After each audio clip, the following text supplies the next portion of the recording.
তোমাদের সঙ্গে একটা নতুন রেসিপি শেয়ার করতে চলে এসেছি। দেখতেই পাচ্ছ তোমরা তো সবাই ওল খেয়েছো, কিন্তু ওলের কি ডাঁটা খেয়েছো? এটা হচ্ছে যে ওলের ডাঁটা, একে বলে যে ওলা। তাই আজকে আমাদের হবে যে ওল ওল ডাঁটা, ওল ডাঁটা। তো ওল ডাঁটা ঝাল করব, সিম্পল রেসিপি। তো যেমন ডাঁটা ছাড়া ওরকমভাবে ডাঁটাগুলো ছাড়িয়ে নিতে হবে, ওলের মানে খোসাগুলো। সেরকমভাবে ওলের খোসাগুলো এইভাবে ছাড়িয়ে নেবে। ছাড়িয়ে নিয়ে তারপরে এগুলো রান্না করতে হয়। আর এগুলো না কেমন দেখতে, কিন্তু খেতে খুবই ভালো হয়। তো এইভাবে আমরা রান্না করি।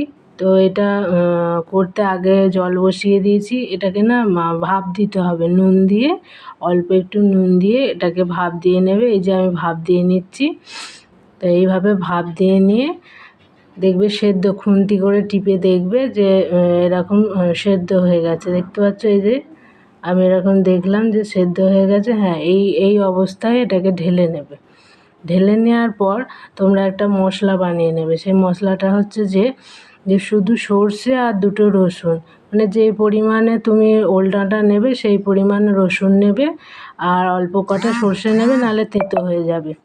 তো এই যে আমি পেঁয়াজও কেটে নিয়েছি, পেঁয়াজটা একটা গোটা পেঁয়াজ দিয়ে দেবে, দিয়ে কড়াইয়ে তেল দিয়ে দেবে, দিয়ে পেঁয়াজটা ভেজে নেবে। ভেজে নেওয়ার পর ওই ওল ডাঁটাগুলো দিয়ে দেবে। না, ওল ডাঁটা আগে দেবে না, পেঁয়াজটা দিয়ে দেওয়ার পর ওই যে সর্ষে, রসুন আর হলুদ আর হচ্ছে যে লঙ্কা গুঁড়ো। আমরা একটু ঝাল বেশি খাই, তাই একটু বেশি পরিমাণে লঙ্কা দিয়েছি। এগুলো একটু ঝাল বেশি হলেই ভালো লাগে। দেখতে পাচ্ছ আমি মশলাটা একবারে কষে নিয়েছি।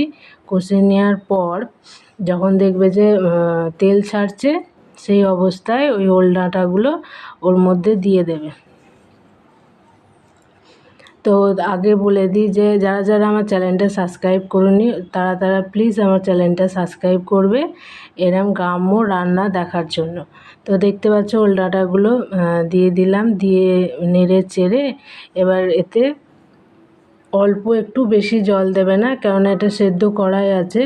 অল্প একটু জল দিয়ে এটাকে নুন দিয়ে ঢাকা দিয়ে দেবে।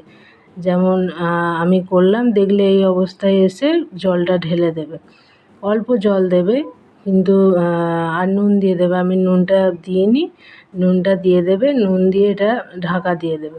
দেখবে পুরো এটা না জল রাখবে না কো, জল না রেখে একদম শুকনো শুকনো করবে এটা, কেননা এটা না ঝোল ভালো লাগে না, কেননা শুকনো শুকনোই ভালো লাগে, যেমন ঝাল চচ্চড়ি হয় সেরকম। তো দেখতে পাচ্ছ আমার এটা হয়ে গেছে।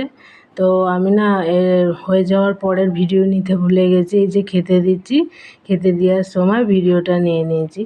তো এই যে আমার হাজব্যান্ড খেতে বসে পড়েছে, ওর খুব ভালো লাগে। তো আজকের মতো টাটা।